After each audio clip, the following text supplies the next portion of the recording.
할렐루야. 오늘 사도행전 2장 14절로 21절 말씀 우리 먼저 본문을 읽도록 하겠습니다.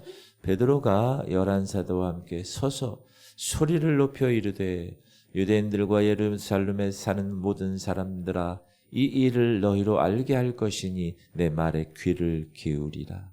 때가 제3시니 오전 9시에요. 너희 생각과 같이 이 사람들이 취한 것이 아니라 이는 곧 선지자 요엘을 통하여 말씀하신 것이니 일러스되 하나님이 말씀하시기를 말세 내가 내 영을 모든 육체에 부어주리니 너희 자녀들은 예언할 것이요 너희 젊은이들은 환상을 보고 너희 늙은이들은 꿈을 꾸리라. 그때 내가 내 영을 내 남종과 여종들에게 부어주리니 그들이 예언할 것이요 또 내가 위로 하늘에서는 기사를 아래로 땅에서는 징조를 베풀리니 곧 피와 불과 연기로다.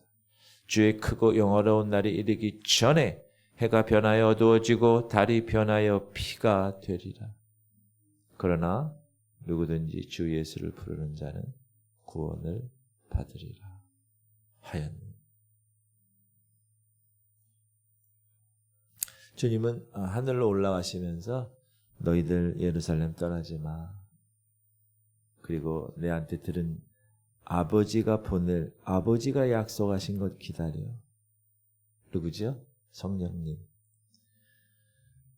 그 주님의 말씀을 따라 성령 강림을 기다리며 마가 다락방 아지트에 모여 120명 성도들이 무려 열흘간 오로지 기도에 힘쓸 때 오순절 날에 약속한 성령이 임하셨고 성령의 말하게 하심을 따라 그들이 각각 그의 입에서 방언이 나왔고 여러 나라에서 유월절을 지키기 위해서 예루살렘에 모인 유대인들 각각 자기 나라의 말로 하나님의 크신 일이 선포되는 장면을 목격하게 되니까 예루살렘에 일대 소동이 일어난 거예요. 지금으로 얘기하면 방송국에서 취재하러 다 나와가지고 TV 뉴스 시간에 사건 사고를 알려드립니다. 이렇게 해서 일대 소동이 일어난 그때 그곳에 12사도와 함께 있었던 베드로가 자리에서 일어납니다. 왜 이렇게 되었는가에 대해서 설명을 하기 시작하는데 그냥 이야기하면 술에 취했다고 사람들이 그 정도로 비아냥거리니까 그들이 잘 아는 구약 성경 요엘 선지자가 예언한 말씀 그걸 인용하면서 설명을 해나갑니다. 쫙 해나가는데 베드로의 이 1장 연설은 복음을 성령의 권능으로 증거하는 설교였습니다. 복음 전도죠. 예수께서 사도행전 1장 8절에 오직 성령이 너에게 임하시면 너희가 권능을 받고 예루살렘과 온 유대와 사마리아와 땅끝까지 나의 증인이 되리라 하시니라 라는 그 말씀을 최초로 이룬 사도가 베드로가 된 것입니다. 오늘 지금 이 본문에서 마가 다락방에 찾아온 유대인들 어제 지난 시간에 뭐라고 그랬어요? 야, 이 사람들 술 취했네. 이런 술 취했어. 비방했어. 어제 시작. 또 어떤 이들은 조롱하여 이르되 야, 그들이 새 술에 취하였다. 자기들이 먹던 술이 아니라 좀 뭔가 이상한 술이 있는데 그 술에 취해가지고 저렇게 한잔하고 났더니 저러는구나. 베드로는 야, 결코 그런 게 아니야. 술 취함이 아니야. 그 술이 취했다는 말에 대해서 이렇게 때가 제3시인데 아침 오전 9시인데 너희 생각과 같이 이 사람들이 취한 것 아니야. 여러분 오전 9시부터 술에 취한 사람? 요즘은 밤새도록 먹고 새벽에 이 음주운전해서 걸리는 사람들이 많아요. 유대인들은 그들도 술을 마시겠죠. 근데 밤에 마시지 않고 밤에 마시고 낮에 마시지 않고 특히 아침에. 그게 전통이죠. 그러니까 베드로는 세술에 취했다고 하는 그 이야기에 대해서 반박을 하는 거예요. 아니야, 성령으로 말미암은 것이란다. 그때까지 유대인들은 성령 강림이나 성령 세례, 성령 충만에 대한 지식이 없었기 때문에 그들을 이해시키기 위해서 이 오순절의 성령 강림의 놀라운 교회 역사에서 진짜 아주 그냥 다이너마이트 같은 이런 큰 일을 이해시키기 위해서는 성령 강림에 대한 성경적인 근거를 그들에게 말해 주어야 되었다. 그래서 베드로는 선지자 요엘로 하신 말씀을 인용한 겁니다.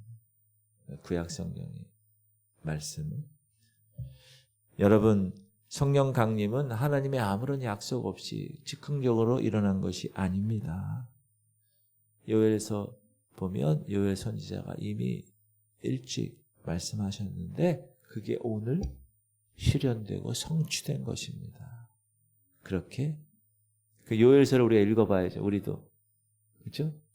그 후에 내가 내 영을 만민에게 부어주리니 너희 자녀들이 장래일을 말할 것이며 너희 늙은이는 꿈을 꾸며 너희 젊은이는 이상을 볼 것이며 그때 내가 또 내 영을 남종과 여종에게 부어줄 것이며 내가 이적을 하늘과 땅에 베풀리니 곧 피와 불과 연기 기둥이라. 여호와의 크고 두려운 날이 이르기 전에 해가 어두워지고 달이 핏빛같이 변하려니와 누구든지 여호와의 이름을 부르는 자는 구원을 얻으리니 이는 나 여호와의 말대로 시온산과 예루살렘에서 피할 자가 있을 것이며 남은 자 중에 나 여호와의 부름을 받을 자가 있을 것이니라. 베드로가 그대로 요엘서에 예언된 하나님의 말씀을 인용해요. 17절부터. 하나님이 요엘에게 말세에 내가 내 영을 모든 육체에게 부어주실 것이다. 그리고 요엘서에는 그 후에 이렇게 얘기하고 오늘 사도행전에서는 말세라는 말로 구체적으로 기록합니다. 말세라는 말 그대로 마지막 날을 의미하죠. 끝말자 써서 끝이라 이거. 맨 애가 막 나오다가 맨 끝에 나온 여자의 이름을 뭐라고 줘요? 말자라고 지잖아요. 말자. 한국말은 끝순이. 마지막 날이 있다. 이 마지막 날은 인류의 최종적인 날이다. 질문 드립니다. 성경에서 말하는 말세의 기간 언제부터 언제까지라고요? 베드로가 인용한 이 말씀에 의하면 성경에서 가르치는 말세는 오순절로부터 시작되어 주님 다시 오시는 재림까지 전 역사적인 기간. 그걸 말세라고 합니다. 교회 시대를 교회 지금 그 말세에 내가 내 영은 하나님의 영 성령을 얘기하고 모든 사람에게 부어줄 것이다. 부어질 것이다. 무슨 말씀인가요? 모든 믿는 자들에게 성령, 하나님의 선물로서 성령이 임하실 것이다. 그 전에 이런 일이 없었기 때문에 죄 사함을 받는 모든 사람들에게 성령을 선물로 주는 일, 이 교회 시대부터 시작이 되었다. 오순절부터. 그리고 주님 오시는 날까지 계속될 것이다. 그리고 베드로는 계속된 설교에서 이렇게 선포하죠. 베드로가 이르되 너희가 회개하여 각각 예수 그리스도의 이름으로 세례를 받고 죄사함을 받으라. 그리하면 성령을 선물로 받으리니. 이 약속은 너희와 너희 자녀와 모든 먼데 사람 곧 주 우리 하나님이 얼마든지 부르시는 자들에게 하신 것이라 하고 내가 내 영을 모든 육체에 부어주는 역사는 지금까지 계속되었고 이 성령의 역사는 언제까지? 주님 다시 오시는 날까지. 그날이 언제라고요? 해가 변하여 어두워지고 달이 변하여 피가 되는 주의 크고 영화로운 날이 이르기 전에 해가 변하여 어두워지고 달이 변하여 피가 되리라. 아직 해가 안 어두워졌어요. 아직 달이 핏빛이 되지 않았어요. 어젠가 제가 딱 아주 노래요. 아직까지는. 그리고 예언과 환상과 꿈에 대해서 하나님 말씀하시기를 말세 내가 내 영을 모든 육체에 부어주리니 너희 자녀들은 예언할 것이요 너희 젊은이들은 환상을 보고 너희 늙은이들은 자녀들은 예언할 것이요. 성령이 오시면 자녀들은 예언할 것이요. 여기서 예언이라는 것은 하나님의 계시를 선포하는, 이 예언이라는 게 우리나라에 잘못 이렇게 와전됐어요. 이 예언이라는 것은 foretell, 이 미래 일을 말하는 그런 것도 물론 예언인데 여기에 예는 미리 예자가 아니라 맡길 예자예요. 하나님의 말씀을 맡겼다는 거예요. 누구에게? 하나님의 리더들에게. 그래서 계시를 하나님의 말씀을 받고 그 말씀을 선포할 사명자가 많이 일어날 것이다. 하나님의 계시의 말씀을 선포하는 일꾼들이 많이 일어날 것이다. 그래서 그들이 예루살렘과 온 유대와 사마리아 땅끝까지 주의 복음을 전하게 될 것이다. 그것이 예언입니다. 하나님이 맡겼어요. 하나님의 말씀을 사명자들에게. 예언에 대해서 여러분 잘 아셔야 돼요. 예언. 그다음 환상. 이 환상은 비전을 얘기하죠. 그리스도를 가지고 있는 비전, 우리 교회의 비전, 제 개인에 대한 비전. 우리가 얻는 구원은 소망으로 얻는 것입니다. 그리고 그 소망의 그 삶은 비전으로 살아가는 삶. 여러분 그래서 비전이 없으면 안 돼요. 비전으로 살아가는 사람은 비저너리라 그래요. 비저너리. 여러분 오늘도 비전으로 살아가시기 바랍니다. 우리에게는 소망이 있잖아요. 그리고 늙은 사람들은 꿈을 꾼다는. 사람이 나이가 많이 들면 들수록 삶의 의욕이 감퇴하잖아요. 그런데 그들에게 새로운 인생의 소망을 가질 수 있는 그런 꿈이 있어야 한다. 이렇게 18절에서 20절에 이르는 그 예언은 같은 말세에 대한 예언이지만 주님이 재림하시는 그 시기의 종말의 징조를 의미해 주고 있다. LA에서 그렇게 산불이 크게 났어요. 바람이 너무 세게 불어서 다 타버렸죠. 비가 하루에 내릴 비가 1년에 내릴 비가 하루에 다 내려. 겨울에는 그게 눈이잖아요. 폭설. 일본에 폭설이 엄청 나요. 이런 기상 이변을 보면서 또 얼마나 더워요. 여름엔. 지구가 막 뜨끈뜨끈해지고 있어요. 주님 다시 오실 날이 얼마 남지 않았다라는 것을 우리는 알아차릴 수가 있습니다. 사랑하는 성도입니다. 누구든지 성령이 임하시면 그 사람이 배운 사람인지 못 배운 사람이 중요하지 않아요.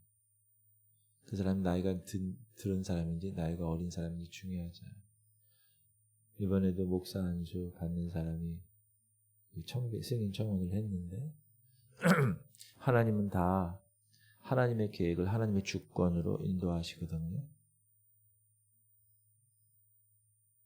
나이에 관계없이 성령이 임하시면 권능을 받고 그 권능은 주의 복음을 전하는 일로 나타나는 것입니다.